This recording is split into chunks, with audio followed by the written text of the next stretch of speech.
So, hey, in this video, I'll show you how you can actually use Postman in a much better way, in a most efficient way, and it will make things more easier for you if you actually follow this thing, right? So, let's say I'll go through one of my project.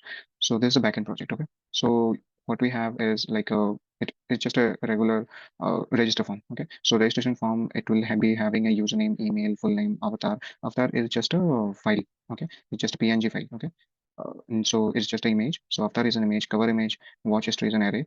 Password is just I'll close it better. Okay. So password is a string, refresh token. For now, I will take it empty string. Okay. So we'll go through how actually we can do. Okay. So first of all, you have to create a blank collection. So I will name this collection as, let's say your project, whatever the project you have. So I will rename it to, let's say, YouTube test. Okay. So this is my collection, okay? So collection inside this collection, I might have many folders.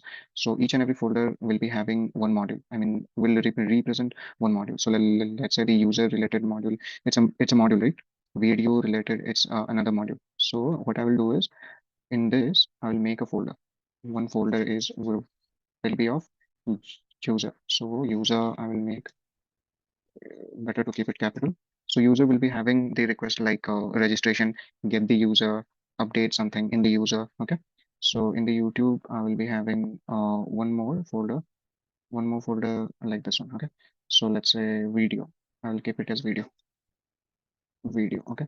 So video will be having my video model. So let's say the video file, thumbnail, I title, description, duration, views. So these kind of thing. So let's say I want to update something in the video model. Then I will make a request inside this folder only.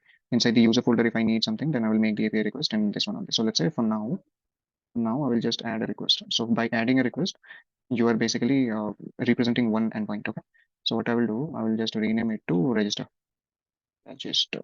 That means creation of a customer or maybe the user, right? So I'll post, it will be a post. So now the thing is it will be having, let's say, one more request like get user, right? So registration, register, get user. Say get user. Okay. So this will be an another. So this will be the post, right? So now, so this is the way you can actually segregate the models, okay? Modules basically. So because the user is in another module, video is in another module, I might have uh, maybe if we are like creating something like maybe authentication or something. So for that also we can create a new folder to segregate the endpoints, okay? So now what will happen? For now I have this user route, right? So for now I just have the register route. So for this register route, I have created this one, okay? So what you can do, you can create an environment variable. So you might have seen we use like HTTP, localhost user slash register, right?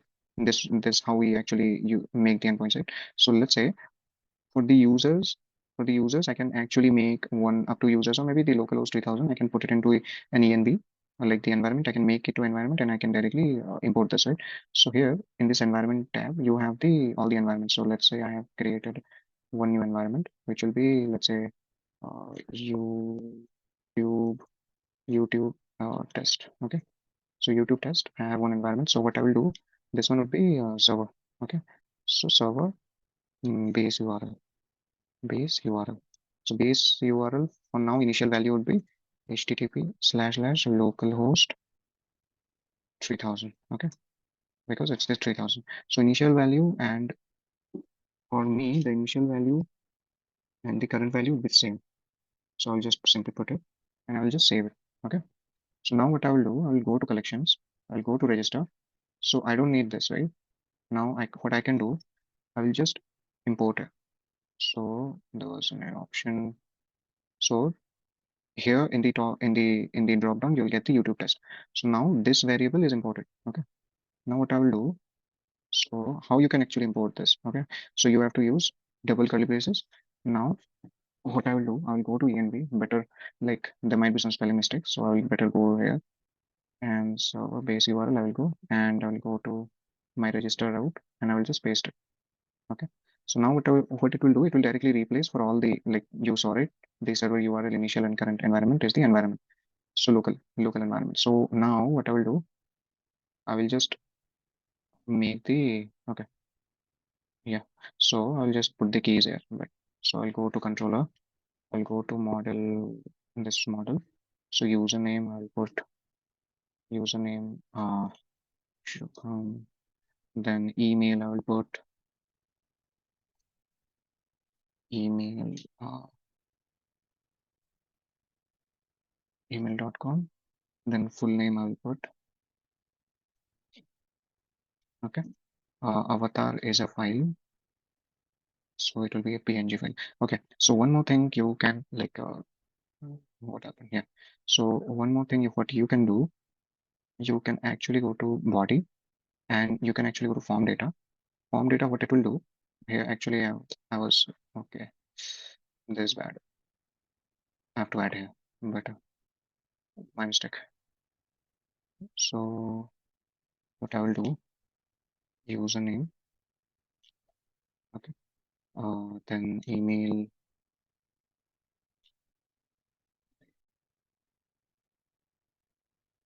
okay, then full name,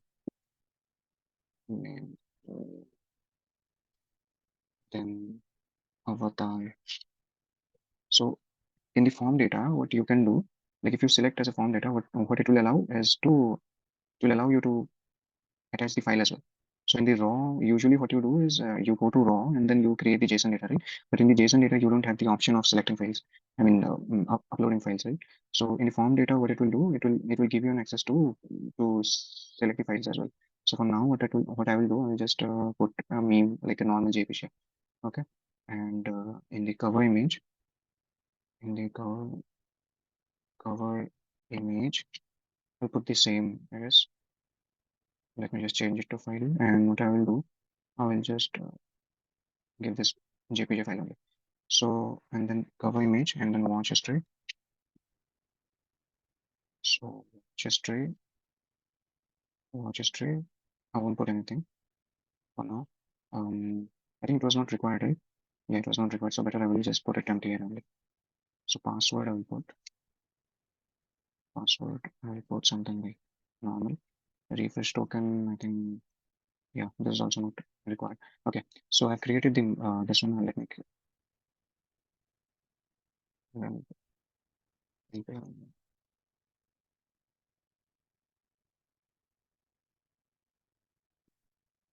so got created. So the major, like the motto of this video was three things basically. First thing is the folder structure, how you can actually create the folder structure inside the in a module specific manner. Second thing was the env, like how you can actually set the env. So this server based URL, it might change from the local host. You might change to the company deployed, like the AWS link, right? So wherever the server is, I mean the server is deployed, you can actually just change in the env and it will everywhere in all the folders it will be changed, okay. And the third thing is the form data. So how form data, let's say how form data is actually helpful, it actually allows you to upload the files as well, like the JPG or maybe the PDF or whatever it is. So in the body you can actually like upload these things. So if I send this, okay, it's taking long. Okay, so it got created, right? So this is how they, you can actually make the use of Postman in a much better way, in a most systematic way. So in this folder you can actually export it, and actually you can give it to the front-end team or maybe the testing or team so that they can actually test the APIs and all, right? So yeah, these are the like the normal. Okay, let me show you how the cloud energy actually looks after creation. So my two files got created. These are the two JPG files. That's just images. And this is also like, so what it will happen is the Cloud Entity will create and give it to you a URL, this avatar link. Okay. So yeah, I mean, these are the things I wanted to talk about. Thanks. Thanks.